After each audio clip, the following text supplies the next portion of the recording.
तो दोस्तों कैसे हैं आप सब। उम्मीद है आप सब ठीक ठाक और बढ़िया ही होंगे। आज की इस वीडियो में 25 पैसे के बारे में, 25 पैसे के जो सिक्के हैं उसके बारे में मैं आपको बताऊंगा।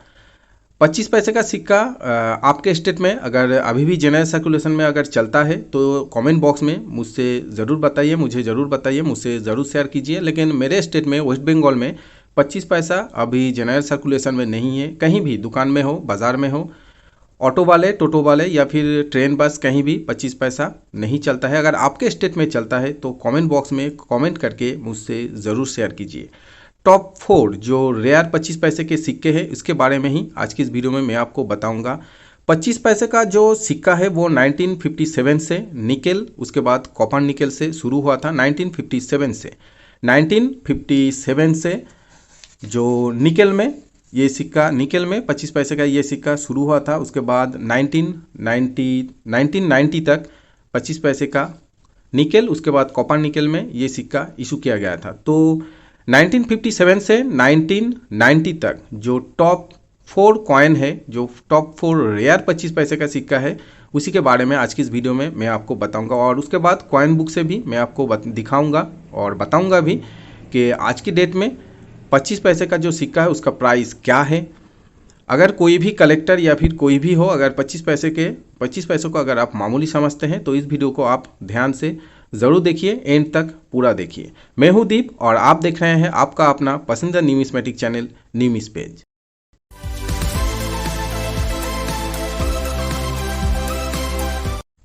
25 पैसे निकेल का हो या फिर कॉपर निकेल का, 1957 से 1990 तक भारत के सिर्फ तीनों ही मिंट से इस सिक्के को इशू किया गया था, बॉम्बे, कलकत्ता और हैदराबाद। ये बात ध्यान रखिए दोस्तों, 1957 से 1990 तक जो निकेल और कॉपर निकेल का 25 पैसा इशू किया गया था वो नोएडा मिंट से इशू नहीं किया गया था। नोएडा मिंट से जो स्टील का जो 25 पैसा आया था गेंडे वाला, वो कॉइन बॉम्बे, कलकत्ता, हैदराबाद, उसके साथ नोएडा मिंट से भी इशू किया गया था। लेकिन जैसे कि मैंने कहा 1957 से 1990 तक सिर्फ बॉम्बे, कलकत्ता और हैदराबाद मिंट से ही ऐसे 25 पैसा इशू किया गया था। तो आइए अब कॉइन बुक से देखते हैं इसी के। और इसी के का जो डिज़ाइन है, ये डेफिनेटिव जो डिज़ाइन है वो सिंपल डिज़ाइन है। रिवर्स साइड में एकदम सेंटर में है 25 जो डिनोमिनेशन है, उसके नीचे है यार, यहाँ पर देख सकते हैं। मेरे हाथ में ये जो सिक्का है ये 1983 का है। ये मैंने एक कॉइन होल्डर में रखा है क्योंकि ये यूएनसी कंडीशन का ये सिक्का है। और 1983 देखिए यहाँ पर नीचे मिंट ईयर के नीचे कोई भी मिंट मार्क नहीं है। ये कलकत्ता मिंट का सिक्का है और 1983 कलकत्ता मिंट का सिक्का स्कैश कैटेगरी में आता है आज की डेट में। बाकी जो डिज़ाइन है हिंदी में है पैसे, इंग्लिश में है पैसे और 2 गेहूँ के शीश नीचे की तरफ है मिंट ईयर के।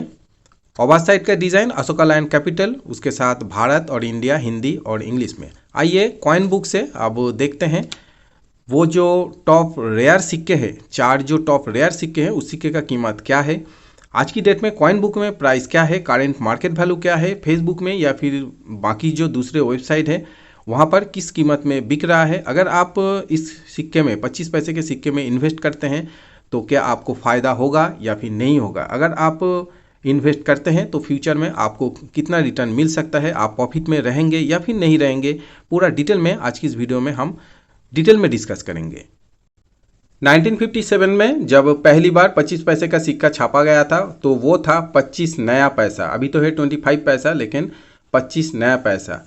मिंट ईयर देखिए 1957 से 1963 तक। और जैसा कि मैंने कहा मेटल था निकेल, यहाँ पर आप देख सकते हैं 1957 से 1963 तक। उसके बाद देखिए आया है 25 पैसे। पहले था 25 नया पैसा, उसके बाद आया 25 पैसे। तो 1964 और 1965 तक जो था वो था 1964 से 1968 तक था 25 पैसे और मेटल था निकेल। उसके बाद वेट जो है वो 2.5 ग्राम साइज है, डायमीटर है वो सेम है।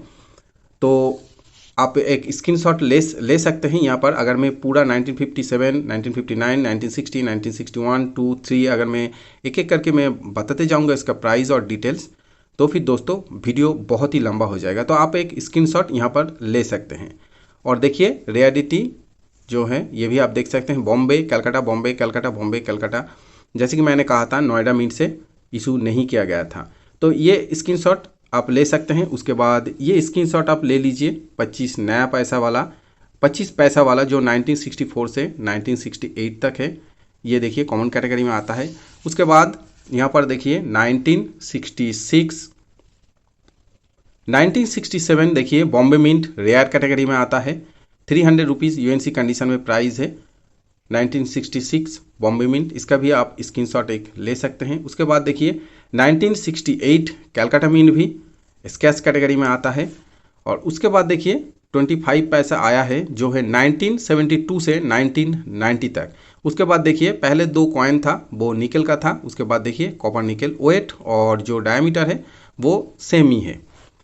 1972 ये इसका भी एक स्क्रीनशॉट आप ले सकते हैं दोस्तों, इसका भी एक स्क्रीनशॉट आप ले लीजिए तो फिर आपको आसानी होगा कि कौन सा रेयर और कौन सा स्कैच कैटेगरी में आता है। और जो टॉप 4 जो कॉइन की बात मैं कर रहा था दोस्तों, वो अब मैं आपको दिखाऊंगा। स्क्रीनशॉट अगर आप रखते हैं तो ये अच्छा है, क्योंकि दोस्तों आपको बाद में जब आप कोई भी कॉइन देखते हैं तो आपको आसानी होगा उसके बारे में। तो दोस्तों यहाँ पर देखिए टॉप जो 4 कॉइन की बात मैं कर रहा था उसमें आता है देखिए सबसे पहले 1980 का सिक्का बॉम्बे मिंट यूएनसी कंडीशन में देखिए एक्स रेयर कैटेगरी में आता है। मतलब रेयर कैटेगरी के जो स्केल होता है उससे भी ऊपर, बहुत ही ऊपर एक्स रेयर कैटेगरी में आता है। सिर्फ जो वेरीफाइड कंडीशन है उसमें ही 1980 बॉम्बे मिंट सिक्के का प्राइस है 10,000 रुपीज़, एक्स्ट्रा फाइन कंडीशन में 20,000 रुपीज़ और यूएनसी कंडीशन में देखिए 3 स्टार दिया गया है। इसका मतलब है दोस्तों इसका प्राइस बुक में भी नहीं है और यूएनसी कंडीशन में इसका कीमत का लिमिट नहीं है। लिमिट मतलब ऐसा नहीं है कि करोड़ों रुपया इसका कीमत है, लेकिन फिर भी बहुत ही हाई वैल्यूएबल है, मिलना ही बहुत मुश्किल है, तो उसका कीमत का अंदाज़ा लगाना तो इसीलिए जो बुक के जो राइटर है उसने ऐसा किया नहीं है और सभी बुक में ऐसा ही दिखता है। 1981 कैलकाटा मिंट भी देखिए स्कैच कैटेगरी में आता है, इसका भी एक स्क्रीनशॉट आप ले सकते हैं।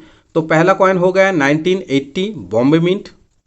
उसके बाद देखिए 1984 हैदराबाद मिंट, 1984 हैदराबाद मिंट भी रेयर कैटेगरी में आता है और 1984 हैदराबाद मिंट अभी भी आप कलेक्ट कर सकते हैं। फेसबुक में कभी कभी मिलता है, लेकिन हर टाइम एवरी टाइम मिल जाएगा ऐसा नहीं है, लेकिन हाँ कभी कभी मिलता है और मैंने देखा है कभी कभी अच्छे कंडीशन में भी मिलता है। तो 1000 बुक में प्राइस है यूएनसी कंडीशन में, लेकिन 1000 में आज की डेट में आपको नहीं मिलेगा। अप्रॉक्स आपको 2000 रुपीज़ के आसपास देना पड़ेगा अगर यूएनसी कंडीशन में है तो। उसके नीचे आप देखिए एक्स्ट्रा फाइन कंडीशन में 300 रुपीज़ और वेरीफाइड कंडीशन में 200 रुपीज़। तो प्राइस में ये जो डिफरेंस है ये आप देख सकते हैं। वेरीफाइड कंडीशन में 200 रुपीज़, एक्स्ट्रा फाइन कंडीशन में 300 रुपीज़ और यूएनसी कंडीशन में मतलब 3 गुना, एक्स्ट्रा फाइन कंडीशन से 3 गुना ज़्यादा कॉइन बुक में जो प्राइस है 1000 रुपीज़। इससे आप दोस्तों जैसा मैं कहता हूँ कि कॉइन यूएनसी कंडीशन में सबसे हर बार कोई भी कॉइन हो यूएनसी कंडीशन में सबसे ज़्यादा वैल्यू आपको देगा। उसके बाद दोस्तों जो कॉइन आता है वो है देखिए 1989 का हैदराबाद मिंट। 1989 का जो 50 पैसा आता है वो भी रेयर कैटेगरी में होता है और 1989 का जो 25 पैसा जो है हैदराबाद मिंट का वो भी देखिए प्राइस है बहुत हाई वैल्यूएबल है। वेरीफाइड कंडीशन में 1000 रुपीज़, एक्स्ट्रा फाइन कंडीशन में 2000 रुपीज़ और यूएनसी कंडीशन में 3000 रुपीज़। 1989 हैदराबाद मिंट का जो प्राइस है दोस्तों वो उतना ज़्यादा अप डाउन नहीं हुआ है अभी तक। अभी भी आपको यूएनसी कंडीशन में 1989 हैदराबाद मिंट 4200 रुपीज़ के आसपास आपको मिल सकता है। अगर ये 3-4 सिक्के आपके पास है जैसा मैंने आपको दिखाया, ये सिक्का अगर आपके पास है तो आप दोस्तों अभी भी अपने कलेक्शन में ज़रूर रखिए, सेल मत कीजिए, बेचिए मत, क्योंकि इसका प्राइस और भी ऊपर जाएगा। और अगर आपके पास नहीं है तो थोड़ा सा ध्यान रखिए, बाद में आप वीडियो देखते रहिए, मैं आपको बताऊंगा आपको ये सिक्का कहाँ पर मिल सकता है। हर वीडियो में मैं कहता हूँ, अभी भी मैं कहूँगा ये सिक्का आपको कहाँ से मिल सकता है और कहाँ पर आप बेच सकते हैं। रेयर और स्कैच सिक्का बेचना और ख़रीदना, सेल और बाई करने के लिए जहाँ तक मैंने देखा है और मेरा जितना एक्सपीरियंस है, फेसबुक एक अच्छा प्लेटफॉर्म है जहाँ पर आपको कोई भी कमीशन नहीं देना पड़ेगा, कोई भी जीएसटी ऐसा कोई भी बात नहीं है।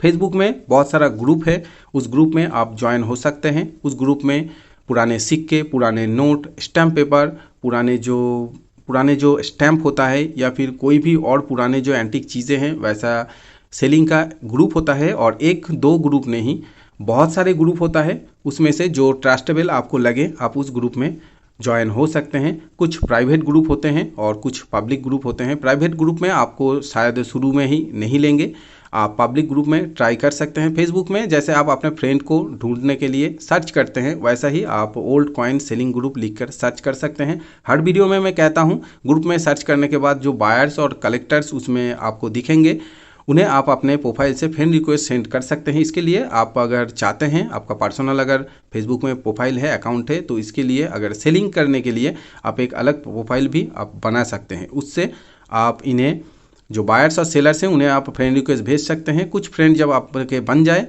तो आपके पास जो कॉइन है उस कॉइन का फ़ोटो खींचकर आप अपने प्रोफाइल में अपलोड कर सकते हैं। या फिर जो आपके जो फ्रेंड्स बनेंगे, कॉइन कलेक्टर्स के जो फ्रेंड बनेंगे, उन्हें आप टैग भी कर सकते हैं। और जहाँ तक मेरा मानना है ऐसे ही आपका कॉइन सेल हो सकता है, आपको कोई भी GST वगैरह कुछ भी देना नहीं पड़ेगा। लेकिन दोस्तों एक बात ध्यान रखिए, आपके पास जो सिक्के हैं वो आपका रेयर या फिर स्कैर्स होना चाहिए। जैसे 25 पैसे का ये सिक्का, ये 1983, ये कलकत्ता मिंट वाला, मैं थोड़ा सा जूम करता हूँ। जैसे कि मैंने आपको बताया, ये देखिए UNC कंडीशन में है और कलकत्ता मिंट का है। कलकत्ता मिंट स्कैर्स से 1983 कलकत्ता मिंट स्कैर्स से। लेकिन इस सिक्के को अगर मैं फेसबुक में बेचने जाऊँ तो मुझे कुछ पैसा ज़रूर मिलेगा। लेकिन इस कॉइन को मैं अभी नहीं बेचूंगा, मैं रखूँगा, मेरे कलेक्शन में रखूँगा, क्योंकि मैं जानता हूँ ये सिक्का आगे चल के 1-2 साल बाद और भी कीमती होगा। क्योंकि धीरे धीरे क्या होता है दोस्तों, ये जो रेयर और स्कैर्स सिक्के होते हैं तो सभी चीज़ों का, जैसे कॉइन का है या फिर कोई अलग चीज़ है, उसका एक लिमिट होता है। अवेलेबल जो है अभी भी मार्केट में, तो उसका एक लिमिट होता है। जितना समय बीतता जाएगा वैसा ही ऐसे ही सिक्के का, पुराने जो सिक्के हैं ऐसे सिक्के का जो अवेलेबिलिटी है वो कम होता जाएगा और उतना ही कीमती होता जाएगा। तो इसीलिए मैं आपको कहता हूँ आप बेचिए मत, हो सके तो आप थोड़ा थोड़ा करके जितना आपका पॉकेट सपोर्ट करता है आप कलेक्ट कीजिए। और उसके बाद जब आपकी बहुत ही पैसे की ज़रूरत हो तब आप बेच सकते हैं। कुछ मंथ पहले मैंने भी कुछ सिक्के फेसबुक में ही बेचा है। अब कुछ जो दोस्त हैं वो कमेंट करके पूछते हैं कि आप क्यों ये नहीं बताते कि कौन से सेलर हैं, कौन से ग्रुप है, ये क्यों नहीं बताते। तो दोस्तों मैं फिर से कहता हूँ ये एक मजबूरी है। जैसे कि मैं अगर आपके किसी दोस्त हो या फिर किसी भी जान पहचान के कोई भी हो, अगर मैं आपको कहूँ कि उनका फ़ोन नंबर दे दीजिए तो ये आप नहीं दे सकते, क्योंकि दोस्तों ये उनका प्राइवेसी है, उनका कॉन्टैक्ट नंबर है या फिर कोई भी ग्रुप है, ये उनका प्राइवेसी है। और यूट्यूब में मैं ऐसा नहीं कर सकता। अगर मैं ऐसा करता हूं तो मैं ये जो वीडियो बनाता हूं, मेरा जो चैनल है, इसमें प्रॉब्लम आ सकता है, तो ऐसा मैं नहीं कर सकता। लेकिन मैं हर वीडियो में आपको हिंट देता हूं, आप सर्च कीजिए, उसके बाद आप कॉइन इसी तरीके से सेल कर सकते हैं और आप बाई भी कर सकते हैं। हाँ, जब आप बाई करेंगे, जिनसे भी सेलर से आप बाई करेंगे उन सेलर के बारे में थोड़ा सा जानकारी ले लीजिए कि सेलर जेन्युइन है या फिर नहीं है। क्योंकि दोस्तों देखिए, फ्रॉड कहीं भी हो सकता है और होता ही है, कोई भी फील्ड हो फ्रॉड है, अच्छे लोग भी हैं, बुरे लोग भी हैं। तो इस बात को आपको ध्यान में रखना पड़ेगा। आज का ये वीडियो आपको कैसा लगा कमेंट ज़रूर कीजिए। आप कमेंट करते हैं, बहुत ही अच्छा लगता है, मैं हर कमेंट की रिप्लाई देता हूं। और जो मेल आप करते हैं, कॉइन की फ़ोटो भेजते हैं, उसका भी मैं रिप्लाई देने की कोशिश करता हूं। दोस्तों अगर आपको मेल करना है तो contact@newmispage.in इस मेल ID पर आप मेल कीजिए। तो दोस्तों सब्सक्राइब अभी तक नहीं किया है तो ज़रूर सब्सक्राइब कीजिए, मुझे मोटिवेट कीजिए और मेरे साथ न्यूमिस्पेज चैनल के साथ बने रहिए। तो दोस्तों मिलेंगे नेक्स्ट वीडियो में, तब तक के लिए जय हिंद।